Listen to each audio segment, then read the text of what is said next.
Good morning. Let's start again. Good morning. And welcome to our very first business lecture. My name is Rick, and some of you who will be progressing to the business school, I teach there, and I teach strategy, leadership, CSR, corporate social responsibility. So we'll see each other again starting September. If you are progressing to study development at IDS or global studies or SPRU doing innovation management, I will see you again as well. So I teach at the business school as well as IDS and global studies. If you are not progressing, if you're going home, then this is the final time we are seeing each other. So let's try to make the most of our time that we have got. So that's my profile here. If you manage to type my name correctly. And these are the modules that I teach at the business school. So I am supposing this is your first lecture on business.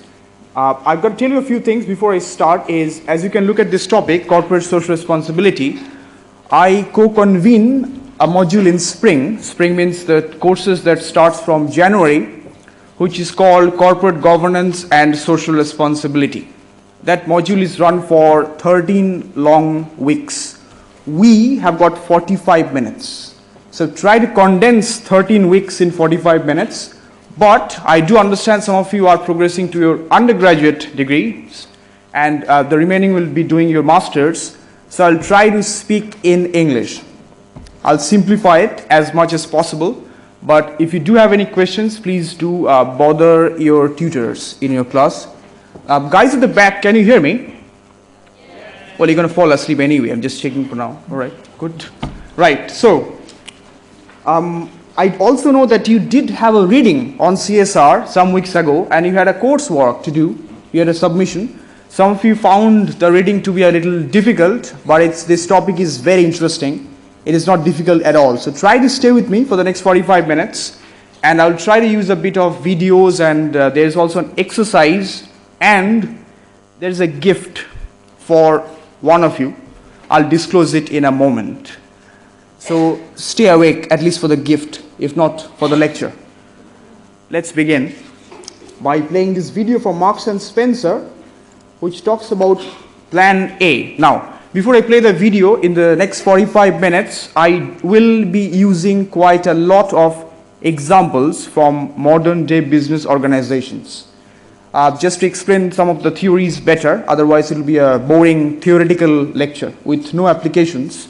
You are going to be the future business leaders, not necessarily in business sector, but also in any other sector that you're progressing to. So try to apply the theories and your knowledge to a practical example. So look at the modern examples and see how the theories are actually applicable. Let's look at this video and make some notes.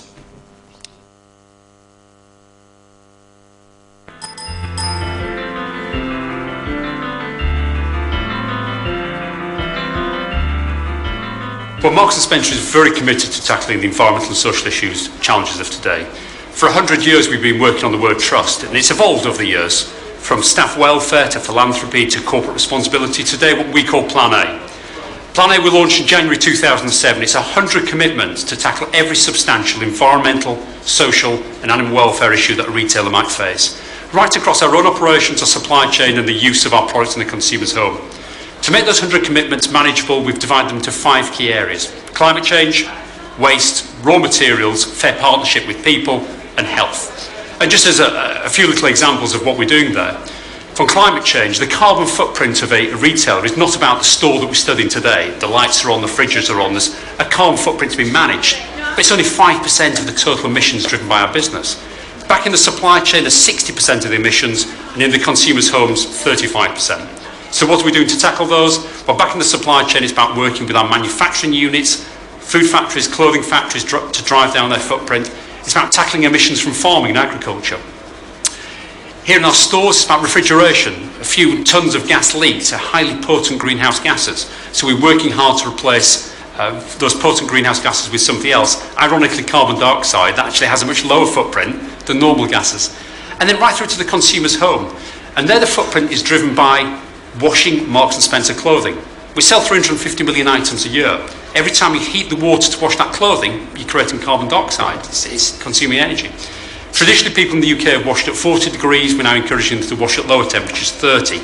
If we can get people to wash consistently at 30 degrees across the 350 million items we sell, we can save more carbon than shutting our entire business down for a year.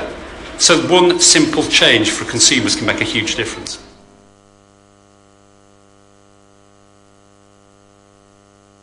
Right, that might have been a little fast, but glad that's not your listening exam. So if you follow 50% of it, I think our job is done. So I'd like to start by defining what is exactly CSR. Some of you may have some knowledge already, considering you had a reading a few weeks ago.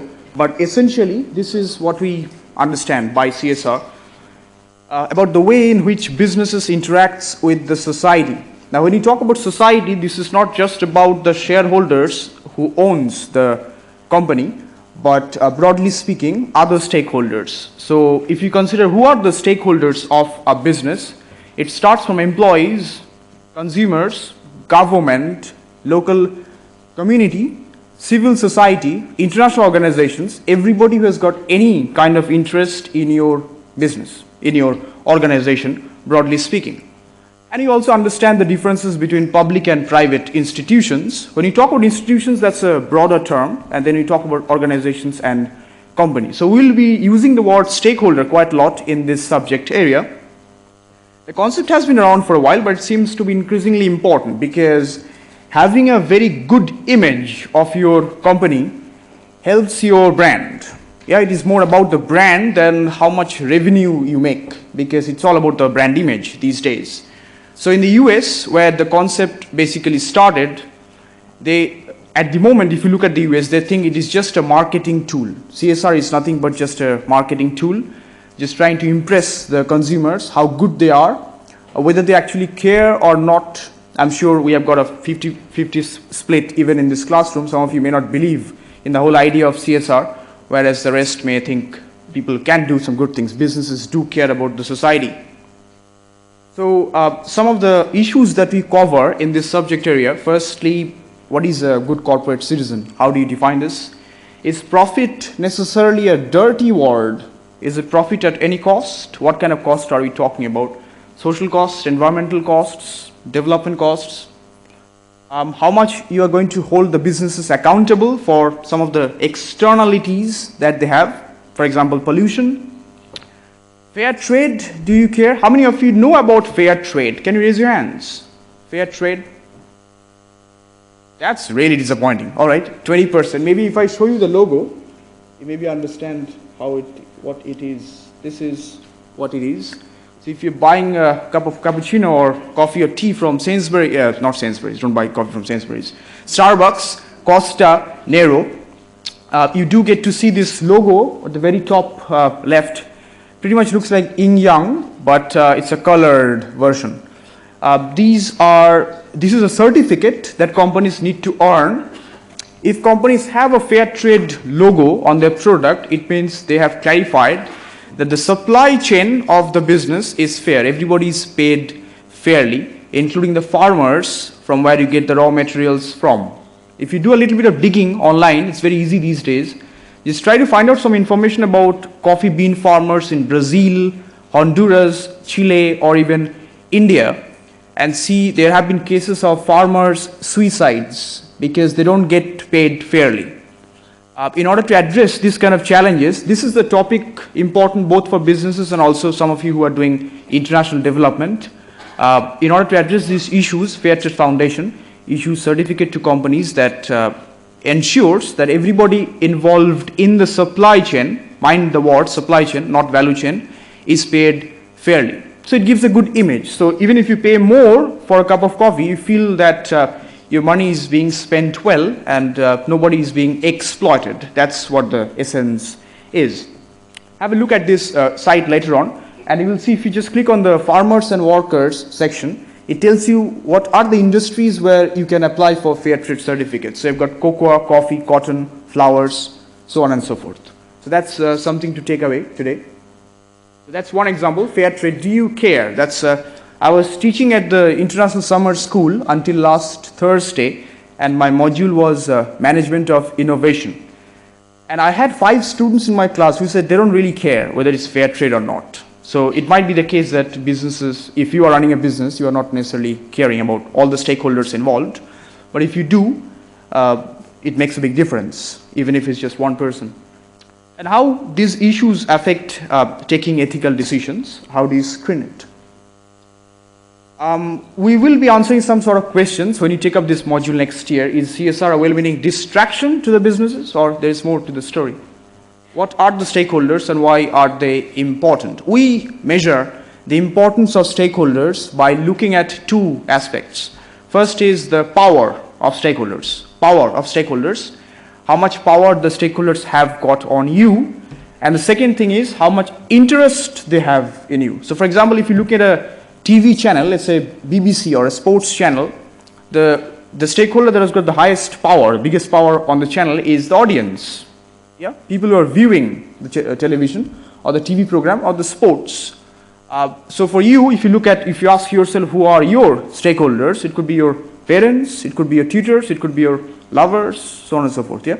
Anybody who's got any interest in you, not necessarily financial interest, but all other interests. So how are the importance? So 2 things, how we measure the importance of stakeholders. First is power, second is interest. And there is a matrix if you research later on, power and interest matrix. Do businesses exploit their workers? What kind of exploitation are we talking about? Is it a low pay, harsh working conditions, gender issues, so on and so forth? They do, because I am assuming at least 90% of the class know about this particular company. Can you raise your hands if you know Foxconn? Foxconn? Come on, lazy people, raise your hands. Yeah? Foxconn, all right. So the issue was with Apple. Foxconn was outsourced. Apple used to outsource a part of their manufacturing to Foxconn. And it all started, the major issue, this is a big CSR issue. The issue started with 11 workers working for Foxconn's plant in China committing suicides because of harsh working conditions.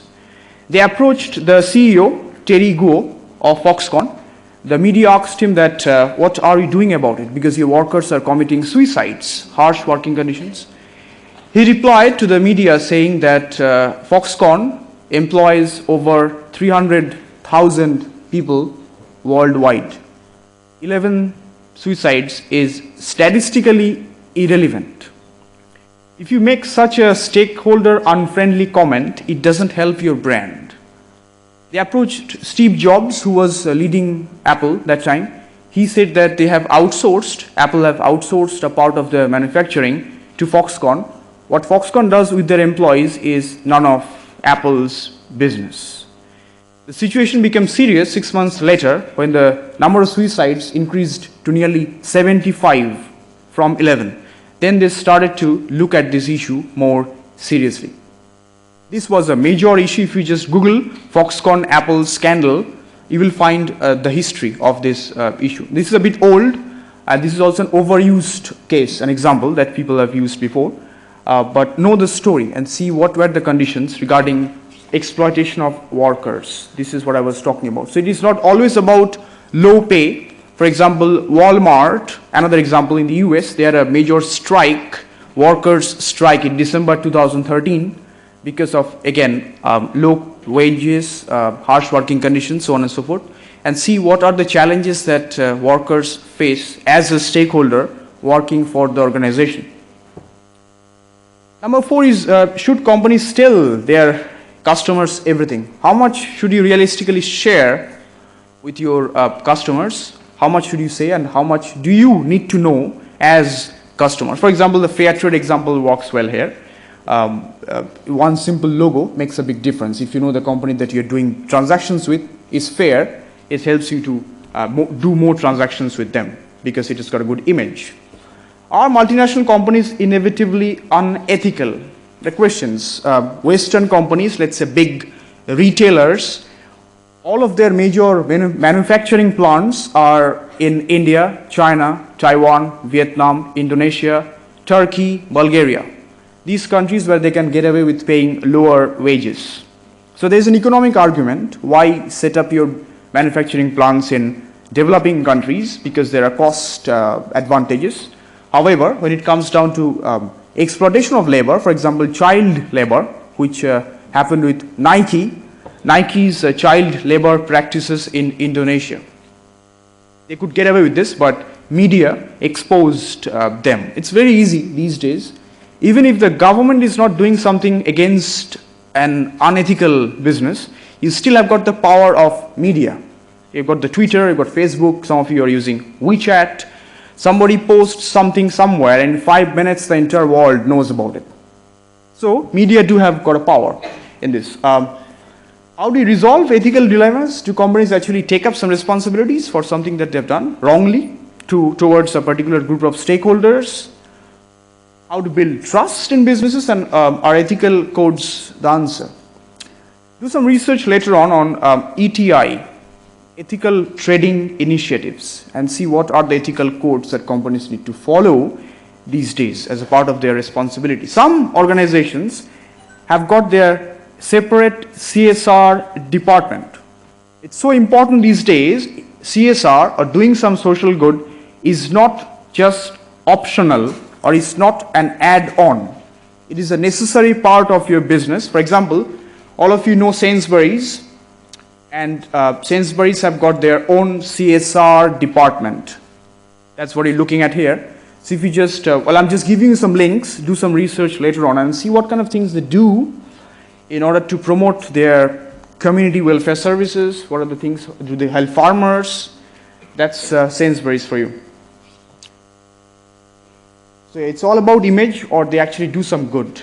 As you do more research, the things will be more clear. Now, all the theories that you've got in stakeholder is a way of accessing this whole issue. Some theories are broadly descriptive, telling you businesses actually treat their stakeholders, and the prescriptive ways how they should treat their stakeholders. Again, when you talk about stakeholders, it includes everybody, not just the shareholders whose money is running your business.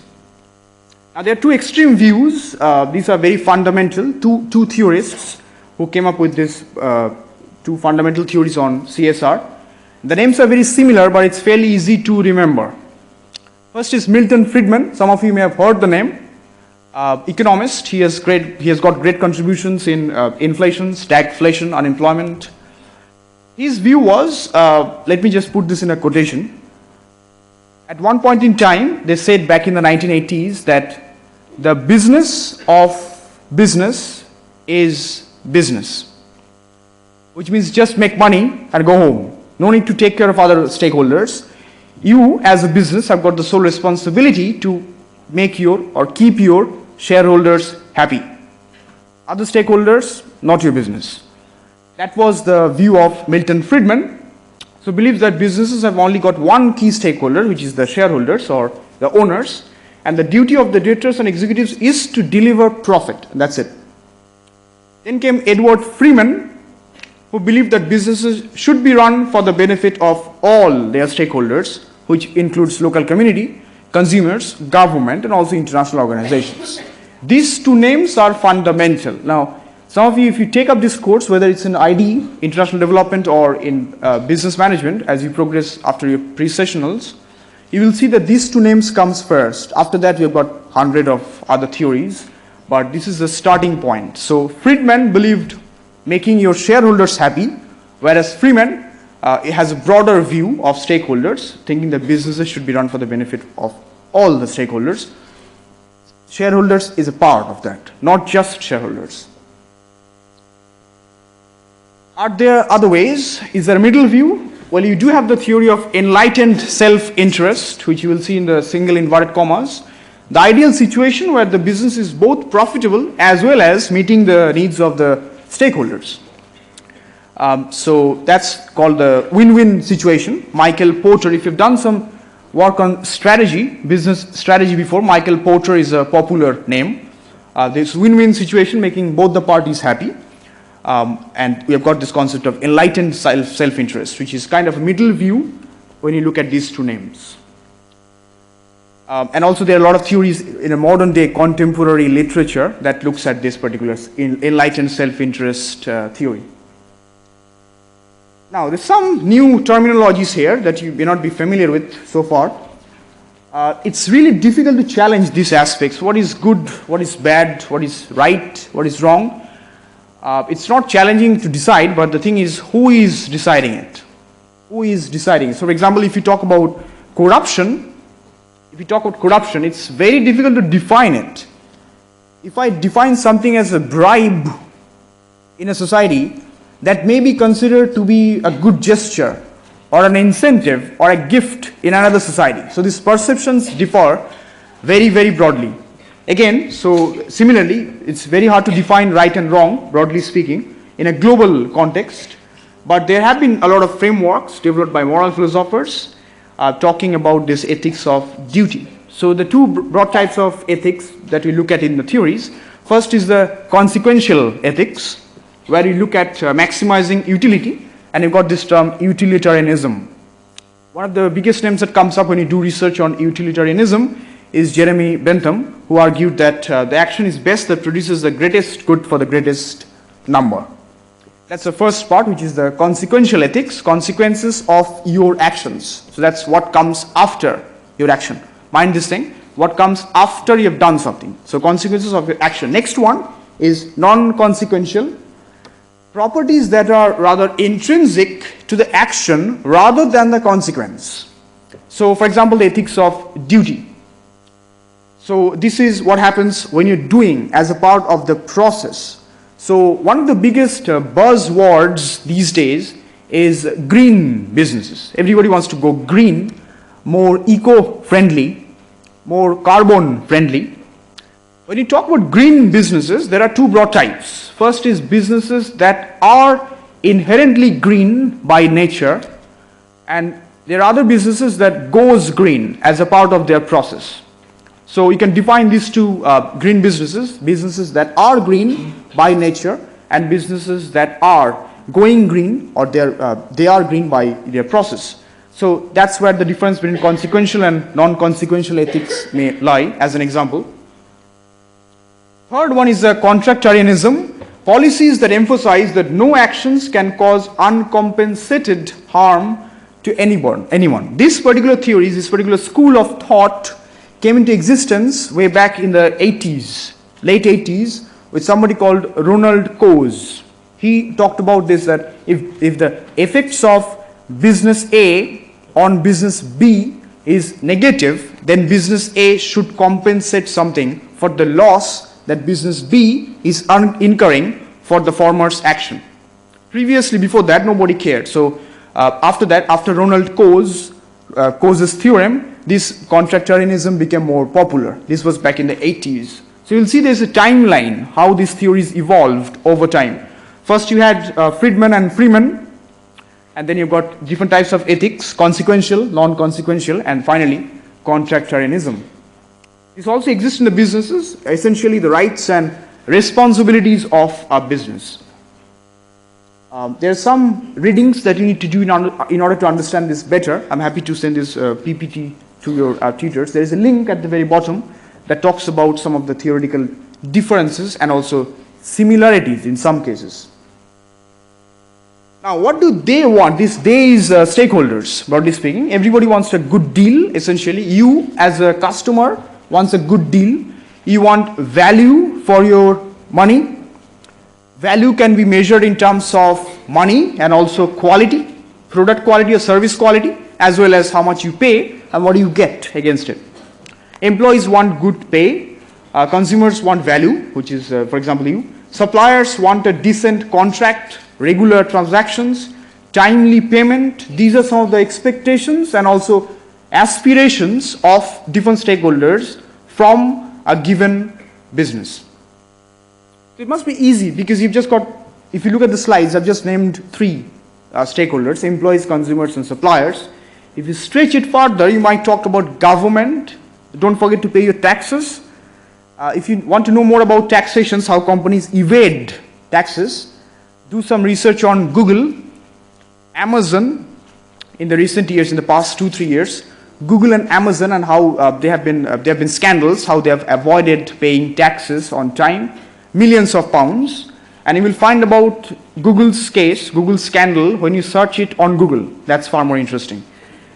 Yeah, that's what happens. Or you can search on Baidu or other search engines. So it's easy because you've got only a set of stakeholders. Everybody has got their expectations and aspirations. If you're careful, it's easy to keep them satisfied all the time. So can you please all the people all the time? Absolutely. No. Consumers want low prices. Employees want good wages. So good wages could lead to higher cost. Consequently, it would spur up the price, which would lead to unhappy consumers because you don't want to pay more, especially for a product that you have already paid less for before. However, there have been some exceptions. All of you know this company called H&M. Let me share you a story again here. I'm assuming that most of you know this company Primark. Yes? Right. Fantastic. They had an accident in Bangladesh. Their manufacturing plant were based in a building that was dangerous. It was not safe for operations. So the local government had asked Primark to evacuate the building because it's not safe. But they continued until the building collapsed and nearly 1,500 people died. 1,500 workers died in Bangladesh because of the factory collapse owned by Primark. Now, they did take up responsibility. They paid off some compensation for everybody who lost their lives and other kinds of accidents that happened. But their nearest competitor, which is this firm, they thought, hang on, Primark had an accident. Let's take an opportunity. Let's make the best for us. What to do? So they started a campaign. They started an online poll asking their clients one simple question, saying that we don't make clothes in sweatshops where workers are exploited in different forms, child labor, low pay, harsh working conditions, so on and so forth. They said that if we ensure you as a consumer, end customer or consumer, if we can ensure you that our products is not coming from a sweatshop, would you be happy to pay us more for the same product? 57% of the consumer poll, they actually said yes. We are happy to pay more for the same jeans that you buy from them if you guarantee us that this particular clothing is not made by a 5-year or 8-year-old kid in some factory in Turkey, Taiwan, China, India, wherever it might be. They actually spurred the price after that. Now, this is just a part of the story. If you do some more research, you will find this is just a simple act of greenwashing.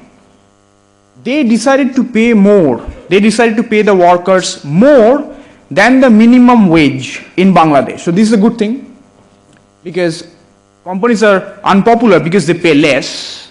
This company said we're going to pay more than the minimum wage in Bangladesh. So that's the argument that they have in order to boost up the price. But the point is, where did the cost go up? The cost went up in Bangladesh, but the price went up globally. If you look at the currency standards or the minimum wage or the living wage in Bangladesh, it's much lower compared to other countries. This is a multinational. You'll find this store pretty much everywhere, at least 90% of the countries. They had this argument. This also helped their image. Some people might argue saying it's good for at least workers in Bangladesh. They are getting paid well. But overall, did the cost really go up? Because the cost only went up in Bangladesh, not globally. But the price went up globally. These are seen as marketing tool. Just take an opportunity and see how you can make it work for your brand image. That's one story. So Primark and H&M, this story is also quite popular. If you do some research later on, find out Primark's accident in Bangladesh and see what happened during the accident. After that, other companies tried to take advantage. You also got, if you go to Brighton near Churchill Square, you will see the store American Apparel. If you see American Apparel, as a part of their banner, they say sweatshop free. Some companies also say we pay fair wages. These are the issues that you should be concerned about. That's what we are talking about here. So different forms of exploitation, but then are you always unhappy if you pay more? Initially, when some companies like AMT or Starbucks, who got their fair trade logo and used that logo as a part of their, whatever you're buying from them, tea or coffee, they charged slightly higher than other coffee companies, but still they had a demand. People were willing to pay more because they were ensured that nobody is exploited in the making of the coffee or in the supply chain of their processing. Secondly, suppliers, they want a good price for the supplies, high cost, high prices, unhappy consumers. But there were lots of issues with suppliers as well, because these are key stakeholder for any business. Mind you, every time we do ask anybody who are the stakeholders of a business, by default, most of them will start by saying consumers or employees, maximum. Nobody really thinks about suppliers in the very first instance. This is so important. One example in this case would be Toyota. Between 2007 and 2009, Toyota had nearly 4.3 million car recall, product recall, because of gas pedal and accelerator issues. That was a totally supplier issue. Do some research on Toyota product recall. You will see some of the CSR issues are coming up. That's one of the examples of suppliers as a key stakeholder. But these are all multinational. You can also take examples of local businesses. If it's a Chinese restaurant in Brighton, and see what strong impact that local suppliers have on their day-to-day business operations. This is key. Anyway, so the point is you can't really satisfy everyone, which is a kind of a given fact, but you do make an attempt. Now, another key stakeholder, which is perhaps the most important stakeholder for some businesses, which is the shareholders who own your businesses. They want profit. There are always some trade-offs between stakeholders, of course. As I said, if you look at the stakeholder mapping in terms of interest and power, as I was saying earlier, you will see how the position of certain stakeholder changes over time. As the nature of the company changes, for example, if you look at Facebook, Facebook was a private company initially, now it's public. So as the nature of company changes, the importance of certain stakeholders becomes more prominent than before. That's also one of the important aspects. There was also some recent issues with suppliers in a company that you know very well, Alibaba. Especially, well, there you go. Taobao. I got a better response to this one than Alibaba. And you had the Singles Day, 11th of November last year. Response is dropping. Anyway, so Singles Day last year, they made a fortune. 24 hours, they made a sales of nearly $4.6 billion. Good news. Half of the story. Next evening, there was a news internationally that nearly 50% of the orders that were made on Alibaba and Taobao on Singles Day had a recall. 50% there was a product recall for a variety of different reasons, for suppliers, employees, distribution channels, so on and so forth. So suppliers play such a big role. That's why I use the example of Alibaba. And Jack Ma, as you might know, if you do some research about this particular incident on Singles Day and how they managed or mismanaged, you've got to find it out. This product recall issue in December is a very interesting story. You will know a lot about suppliers as a key stakeholder. So that's one of the challenges that companies do face. But there's always a trade-off. There's also a trade-off with this particular company that you also know very well.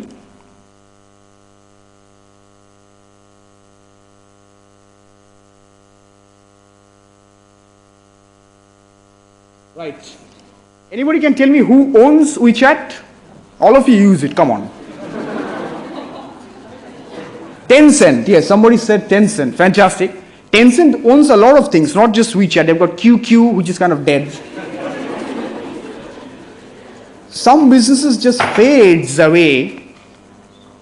Okay, some business just fades away over time, whereas some other businesses tend to grow as time passes. We've also got Weibo, so on and so forth. they had a big challenge between suppliers and also tech suppliers, tech makers, and the government in China. So do some research. This research is not available online. If you search it on Google, perhaps you will find out more information on the Chinese media. Tencent International, that's a company that owns these apps. So we can go on, but time lord, right? So it raises a question, what can a business do? So you're going to make your shareholders happy or all the stakeholders simultaneously? Number of options that you can choose from. Number one is ignore them all. Yeah, who cares? Just make your money and go home. Keep your shareholders happy. That ensures the sustainability of your business. So you got to stay in the market. Or go flat out for maximum profit. Second is pretend to take account of stakeholders and still go all out for maximum profit. For example, greenwashing. One more link here I'd like to share. Do some digging, do some research later on. This particular site of greenwashing. 7 sins of greenwashing. Although it says family and home edition, but it's not a software, it's just a website. It shares a lot of. Now, why use this particular site? I'm just going to give you a super summary. If you want to know how different companies fool you, how they lie on packaging, some of the things that they claim on their packaging may not be an entire lie. It's not a true case at all. So how do they lie to you? If you want to find out different ways how they pretend that they care about the nature, environment, you pay taxes on time, check out this website and see different kinds of sins. We call it the 7 sins of greenwashing. Very interesting site, and trust me, you don't have to read 36 or 50 pages journal articles. These are really short case studies, and it's highly interesting. Yeah. So if you're suffering from insomnia, you can't sleep, open this site, read a few case studies, sleep. It's really easy. Right. So that's third one is try to engage with stakeholders more actively, interact with them more frequently, and balance their aspirations. Mind the word here, I didn't use the word expectation. Aspirations, while not losing sight of profit. Now, let's agree to something very basic, which is that making profit is a fundamental duty because you are a business, yeah, for profit business. So fundamentally, making profit is it's a kind of a requirement. It's not an expectation. You make profit. After that, you do other things, whether it's an ethical responsibility, whether it's a philanthropic responsibility. If you use the word philanthropy, that's optional. Philanthropy is optional. Some of the things that society requires you to do, for example, pay taxes on time. Some of the things that they expect you to do, for example, doing some philanthropy, good work for the community, other stakeholders group, broadly speaking. So this list is not exhaustive, but these are broadly the 3 options that you can explore if you're running a business. Now, let me remind you one more time that different kinds of theories that we talked about in ethics. First one was consequential ethics, which was making sure that you satisfy greatest good for the greatest number. Number 2 was non-consequential ethics, that the reward lies in the action, not in the consequence necessarily. Third one was contractarianism. Now I'm going to test how many of you are consequentialist. It means how many of you actually care for the greatest good for the greatest number, and how many of you are non-consequentialist who believes that the reward lies in the action itself, not what happens after the action. That was just a reminder because something is coming up soon regarding one of your, there's a gift for someone. Now, some of the industries that we have got in our real world, some of the industries that you're looking at here, tobacco, gambling, some of you may be actively involved in it. Third one is apparel companies that exploit cheap labor, child labor. It could be Nike, Adidas, Reebok, Under Armour, so on and so forth. Companies that rip off their customers. There's no specific example I could take from any industry because most of them are trying to. Next is companies that use excessive environmental pollution, fertilizer companies, so on and so forth. Fur producing companies, lots of research done on the final one, fur producing companies, how fur is collected, how it is processed, where it is manufactured. It doesn't cost so much, but you pay £1 million just for a fur jacket or a leather. People are willing to pay for it. But if you look at the supply chain, how they collect the raw materials, how they manufacture it, and how they sell it, these different levels, you will see how much exploitation, if you consider this as an exploitation, they actually make as a part of their manufacturing process. So some of you might argue that tobacco gambling, these are negative businesses because they've got a very harmful impact on multiple stakeholders, not just one.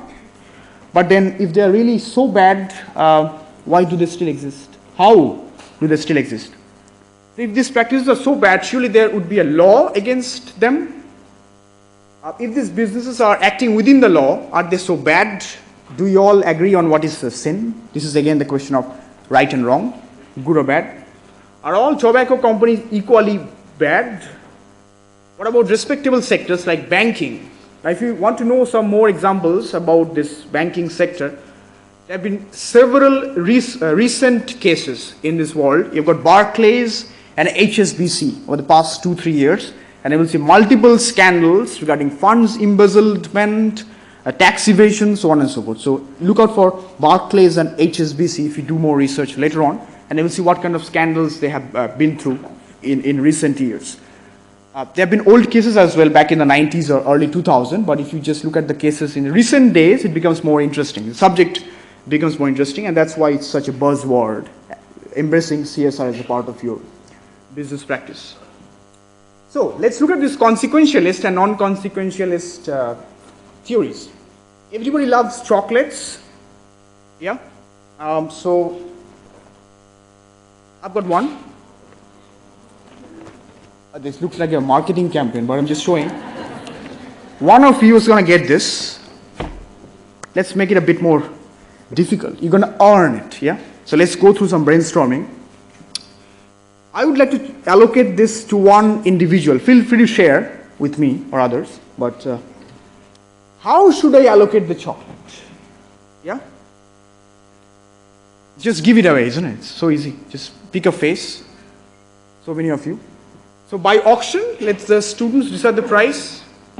Number 2, based on the price on the internet value minus a small percentage to be decided by the students.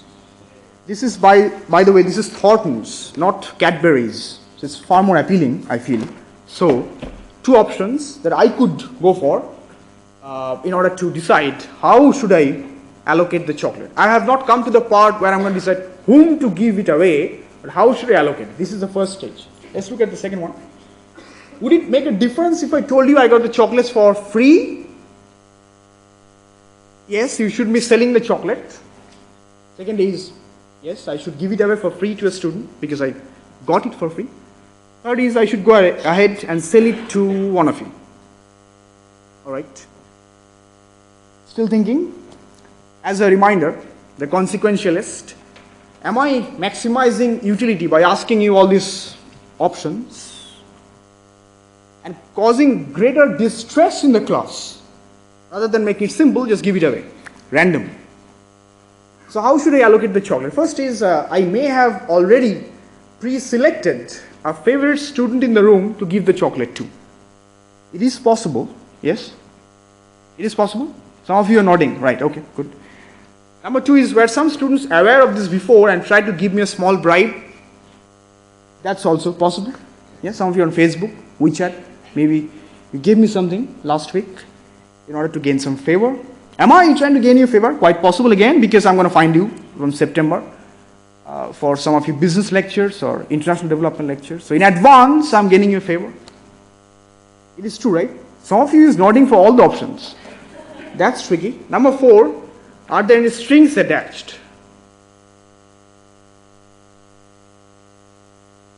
I love some of your expressions. Is it true? Yes, true. Possible. Let's do a poll. First option, give the chocolate away by lottery. Sell the chocolate for a lower price of, let's say, 5 quids. Give it to a student with the highest score at the end of the pre-sessional.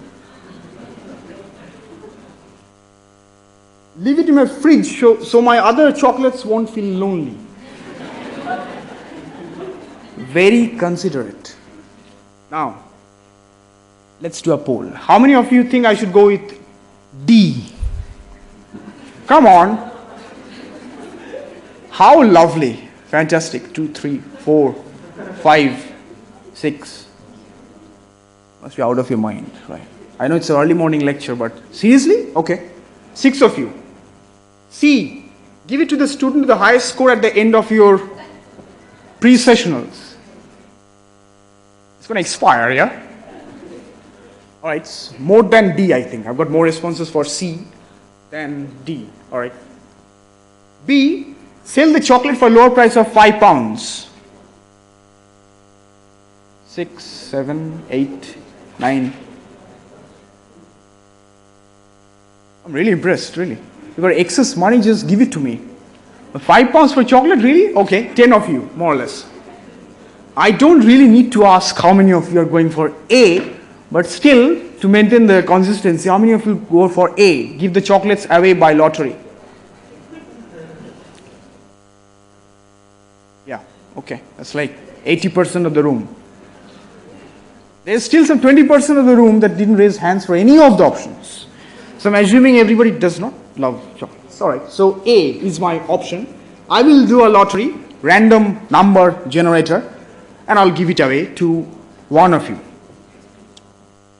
Now, since you chose A, give the chocolates away by lottery without any complications involved in B, C, or some kind of rationality involved in D as well. The class, broadly speaking, you chose consequential ethics. So most of you believe in the consequentialist, which is believing in greatest good for the greatest number, avoiding greater distress in the class. So you chose consequential ethics as to be something more important than non-consequential ethics. So you thought that it was easy, it was more proper to give away the chocolates by lottery rather than keeping it waiting in my fridge or making you wait until the end of your pre-masters. Right, so thank you for surviving this 45 minutes. Don't go away because, come on, right. Thank you very much for staying awake and alive for this 1 hour. Let's see.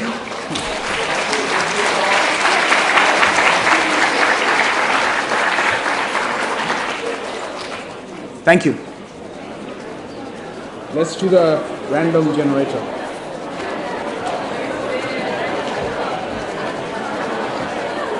Can you please stay in your seats for the next 5 minutes? I think there are some announcements coming up after I give away the chocolate.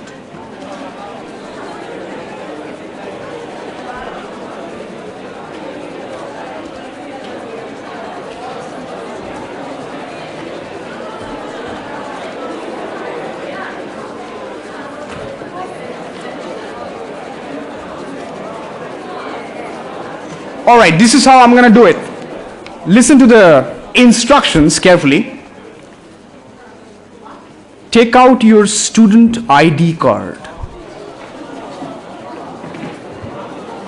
Not your credit card or anything else, just a valid student ID card. All right?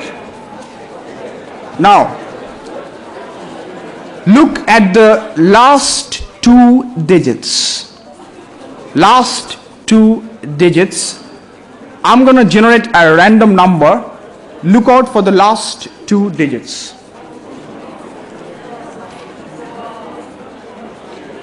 67. Anybody?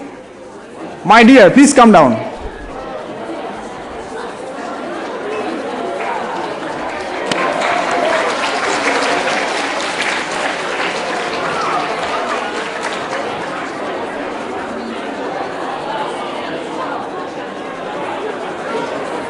She can't believe it. She's checking her card again. There you are. That's okay. I believe you.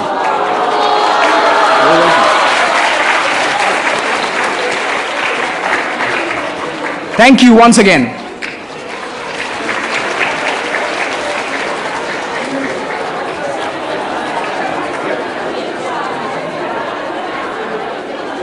Right.